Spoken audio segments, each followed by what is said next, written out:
If I unhooked my insulin pump right now, I would be in a coma within 8 to 12 hours, and I would be dead without medical intervention in about 48 hours. I need insulin 24/7, 365 for the rest of my life.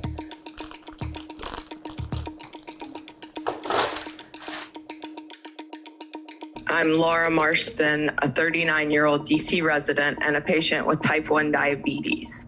Please, on behalf of 7 million Americans who need insulin to survive, investigate insulin price fixing. High drug prices got to go.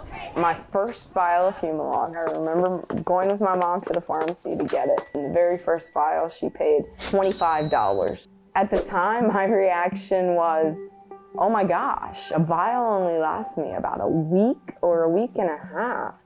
So I'm quickly doing the math in my head, $25 is a lot of money, and you multiply that by essentially how many weeks I want to live, and that seemed astronomical. And I said to my mother at the time, what happens if they do raise the price, or how do I afford this? She said the government would never let that happen.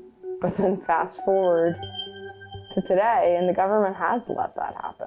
Rising anger over the skyrocketing cost of insulin. In March of 2004, a vial of insulin ran about $56. Now, that exact same insulin costs $295. So this is showing the price increases for insulin. So everything in this yellow-orange color is a price increase that's already happened. I've calculated how much I will have to pay to live to the age of 70, and it's almost $6 million just for the insulin alone.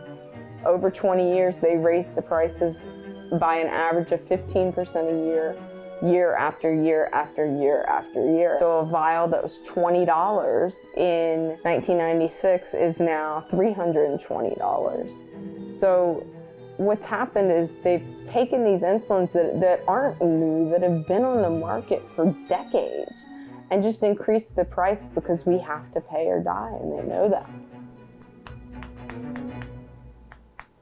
So I save all my old vials because I call them my insulin dregs.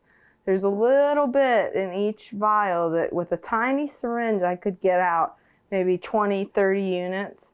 And most of these are expired, like just glancing at the dates, it's like 2018, yeah, 2018.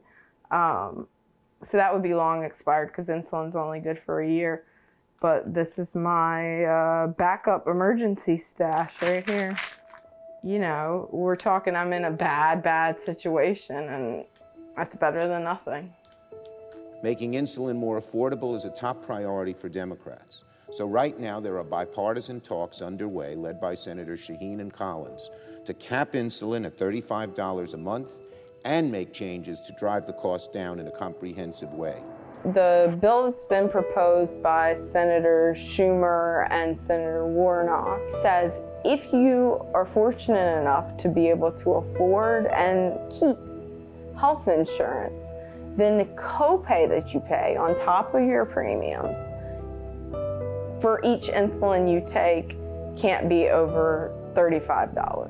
But the big caveat there is if you're uninsured, insulin remains $300 a vial. Insulin remains $1,000 a month.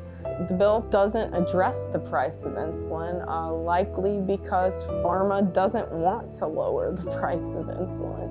When pharmaceutical companies have a blank check for 7 million Americans to say, how much will you pay not to die? How much will you pay for this insulin? They have a lot of money on almost endless supply to pump back in the form of campaign donations, political action committees. They use those to influence policy. Please stop taking money from insulin makers. That money is from my no longer existent retirement account. Stop using it to fund your campaigns. Stop falling for the pharma lobbying routine. You were voted into office to represent patients, not corporations. I just wish we could have an honest conversation that wasn't influenced by pharma money. I wish we could as a country, say, is this right or is this wrong? Okay, if we agree this is wrong, then we're going to do something about it. And when it comes to being extorted and being price gouged for the insulin you need to live, that's something we can change. And that's something that we need to change. And that's something that my life depends on us changing.